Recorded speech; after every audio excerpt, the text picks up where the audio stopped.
各位同學，歡迎返嚟2019年 MC 第7條嘅 solution 影片啦。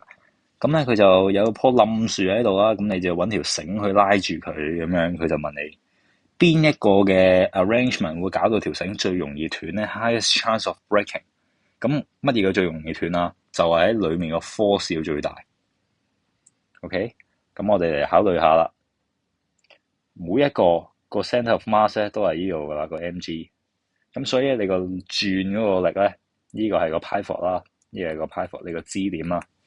咁所以你棵樹咧係會想冧落去嘅，然之後冧落去嗰個力咧就係你個 mg 咁樣再乘翻個距離一 part d 啦。OK，咁跟住咧你就要揾個力去拉翻住佢啦。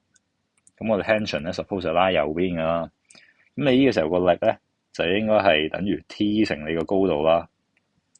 就等於 T 乘 H 啦，係啦，大概咁樣先啦。個概念係咁樣嘅。喺 sin cosine 嗰啲，我哋唔好考慮住啦。OK，咁我哋知道咁嘅嘢啦。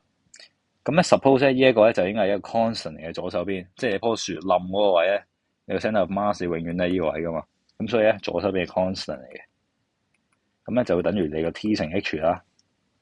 OK，咁所以咧，我哋要條繩最容易斷嘅話咧，就要將你個 tension 有咁大得咁大。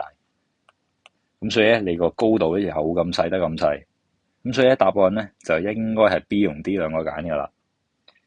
係啦，個距離越近咧，拉嘅力就越大啦。咁好啦，呢個時候咧，我哋先慢慢考慮翻 sin cosine tangent。咁究竟我哋而家會係發現到呢個嘅 tension 大啲咧，定呢個嘅 tension 大啲咧？咁我哋就嚟度下啦。你個 pivot 喺呢度，你個力係咁樣。咁我哋計呢啲支點啊、槓桿原理呢啲咧，我哋係需要揾 perpendicular 嗰個距離嘅，所以咧你係需要拆 component 嘅。咁我哋當呢個角叫 theta 啦，用翻右啲支筆，咁啊呢個角叫 theta 啦。咁所以咧呢個力叫 tension 啦。咁所以咧你而家用緊嘅力咧就係 T cosine theta。OK，咁你另外呢個就直接係 T 嚟嘅。